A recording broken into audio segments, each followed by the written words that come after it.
ये तो नहीं लिखा जा सकता है ना। तो फिर लिखा क्या जा सकता है? क्या लिखेंगे ये, क्या कहेंगे ये? झूठ लिखेंगे कि हां हमने जांच पड़ताल की है। कहां की है, किस रूप में की है, क्या आपने जांच पड़ताल किया, उसकी रिपोर्ट कहां है, आपने क्या देखा? तो अगर उन्होंने ये लिख दिया कि हमने जांच पड़ताल की है, तो समझ लीजिए कि इनकी नौकरी जानी तय है, क्योंकि इन्होंने जांच पड़ताल की नहीं है। कहा कि हम सीन रिक्रिएट करने के लिए जा रहे हैं, मीडिया को भी इंफॉर्म कर दिया, और दूसरे दिन ये पलट गए। 24 घंटे में इनकी भाषा पलट गई पूरी तरह से। ये यू टर्न ले लिया इन्होंने। ये भी नहीं लिख सकते हैं कि मैंने यू टर्न ले लिया, मैंने मीडिया को कहा कि सीन रिक्रिएशन करने के लिए जाना है, लेकिन हमको यू टर्न करना पड़ा। ये भी वो नहीं लिख सकते हैं। किसके कहने पर यू टर्न लिया, ये भी नहीं लिख सकते हैं। क्या उद्धव ठाकरे, आदित्य ठाकरे दबाव बना रहा था इसलिए आपने यू टर्न ले लिया, ये भी नहीं लिख सकते हैं। या आपके वर्तमान जो हेड हैं, होम मिनिस्टर साहब और मुख्यमंत्री साहब, उन्होंने कहा यू टर्न ले लो, ये भी नहीं लिख सकते हैं। इनको कुछ ना कुछ लिखना पड़ेगा एसआईटी को, और एसआईटी लिखने की हालत में नहीं है, क्योंकि एसआईटी ने कोई जांच नहीं की है। इन्होंने अगर यह कहा कि हमने दिशा के पिता का स्टेटमेंट रिकॉर्ड किया, क्या रिकॉर्ड किया आपने दिशा के पिता का स्टेटमेंट? दिशा के पिता का स्टेटमेंट एफिडेविट पर रिकॉर्डेड है कि हमारी बेटी के साथ बलात्कार किया गया और उसके बाद ब्रूटल मर्डर किया गया, इसकी एफआईआर दर्ज की जाए। आप एफआईआर दर्ज नहीं कर रहे। एसआईटी एक्सीडेंटल डेथ रिपोर्ट को ही आधार बना करके जांच कर रही है। यह एसआईटी के वकील ने, बजाप्ता पब्लिक प्रोसिक्यूटर ने अदालत में कहा। अब इससे भी वो मुकर नहीं सकते हैं कि जब आपके पास फ्रेश एप्लीकेशन आ गया है विथ एविडेंस।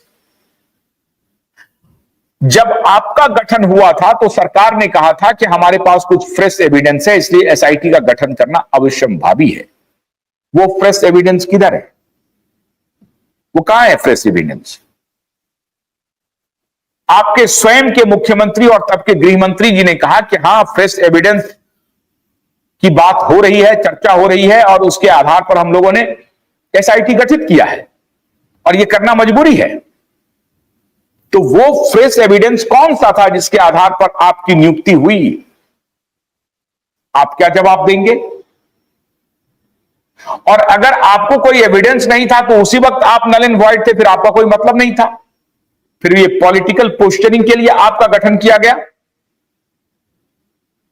आपको कोई एविडेंस नहीं मिला, लेकिन कानून कहता है 50 साल के बाद अगर किसी हत्या बलात्कार के पुख्ता सबूत मिलते हैं तो वो केस रीओपन हो सकता है, उसका फ्रेश इन्वेस्टिगेशन हो सकता है।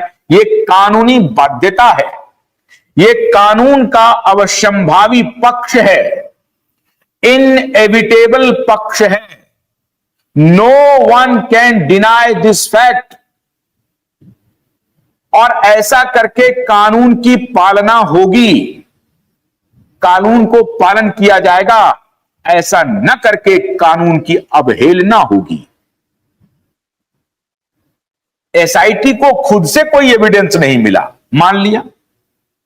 एसआईटी को क्यूआईप नेटवर्क ने एविडेंस दे दिया, एसआईटी को दिशा के पिता ने एविडेंस दे दिया, एसआईटी को supreme court, high court litigant association ने एविडेंस दे दिया, और उस एविडेंस के बिना पर मुंबई पुलिस कमिश्नर के पास एप्लीकेशन दिया कि आप एफआईआर दर्ज कीजिए। फिर भी एफआईआर दर्ज नहीं हुआ। अब कहां जाएंगे आप? इसलिए मैं ये कहता हूं कि इस केस में माननीय मोदी जी, माननीय शाह जी, माननीय फडणवीस जी, तीनों मैं नहीं समझता हूं कि हाथ डालेंगे, क्योंकि इन तीनों को पब्लिक परसेप्शन खराब होने का डर सता रहा होगा, और इनको लग रहा होगा कि जिस प्रकार से क्यूआईप नेटवर्क पॉइंट बाय पॉइंट चीजों को लोगों के सामने ला रहा है, लोग इन तथ्यों को समझ रहे हैं और जनमानस एक प्रकार से बना हुआ है इस पक्ष में कि दिशा की हत्या हुई, दिशा के साथ बलात्कार हुआ और दिशा के पिता को न्याय मिलना चाहिए। ये जनमानस का ये मूड ऑफ द नेशन है। घर घर ये जानता है, घर घर ये मानता है, घर घर ये कह रहा है। अब इन तथ्यों को क्या अपने जहन में गृह मंत्री अमित शाह जी, प्रधानमंत्री नरेंद्र मोदी जी और मुख्यमंत्री देवेंद्र फडणवीस जी नहीं रखेंगे? नहीं रखेंगे, ऐसी संभावना आप बिल्कुल मत मानिए, लेकिन दबाव इनके ऊपर जरूर डाला जा रहा है। बाला साहब के साथ दोस्ती का वास्ता दिया जा रहा है। सलमान खान अपनी दोस्ती का वास्ता दे रहे हैं।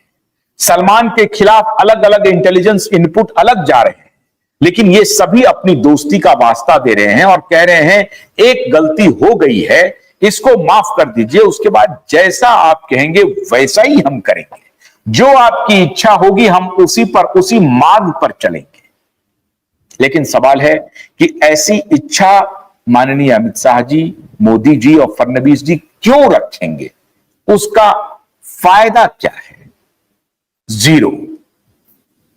अगर आप उसका आकलन करेंगे कि इस बात से फडणवीस जी को फायदा हो जाएगा तो जीरो। मान लीजिए कि लोग कहते हैं कि अरे पैसे की डील हो जाएगी। भाई इनको पैसे की क्या कमी है, आप बताइए।